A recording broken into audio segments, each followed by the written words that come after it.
Guys তোমরা আমার সকালের রেমেডিটা দেখতে চাইছো, তো ফাইনালি আমি আমার সকালের রেমেডিটা দিচ্ছি। যেহেতু আমি এখন ঢাকায়, তো আমি 9টার সময় ঘুরে থেকে উঠি।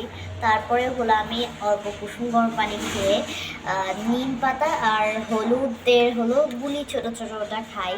দেন তারপরে কিশমিশ এগুলো খাওয়ার পরে তারপরে আমি তার নাস্তা করি। তো আজকে আমি নাস্তা করছি হলো পরোটা আর হলো ডাল। তো এখন আমি আমার পাখির সাথে বসে বসে মিঠু মিঠু করছি, ওকে গাজর দিয়েছি, আমিও খেয়েছি।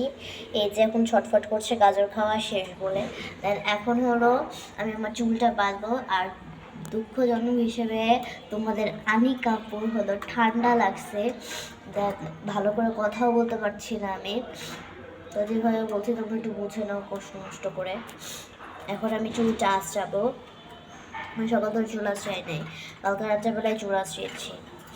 মিঠু এই যে গাইস আমার চুলের অবস্থা, আমি মনে হয় 2 দিন আগে শ্যাম্পু করছি, দেন তেলও দিছি সেদিন না তার পরের দিন। তো দেন আমার চুলের অবস্থা এই যে আবার দেবাচ্ছে চুল আঁচড়াতে।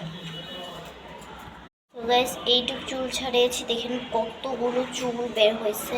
আচ্ছা এই চুল নিয়ে আমি এখন কী করবো বলেন তো গাইস, মানে এটা কোনো আইডিয়া আছে কিন্তু আমার চুল পড়তেছে, অনেক চুল পড়তেছে, এটা একটা আইডিয়া দেন আপনারা।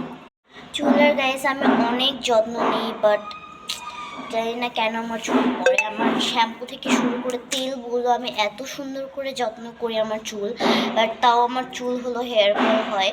তো আপনারা কিছু উপায় দেন, যদি কিছু রেমেডি ব্যবহার করে আমার চুল পড়া যদি আমি বন্ধ করতে পারি। So guys then it's my final look. আমি এভাবেই মাঝে মাঝে ভিডিও করি আপনাদের সাথে। তো আমার কয়েকটা ভিডিও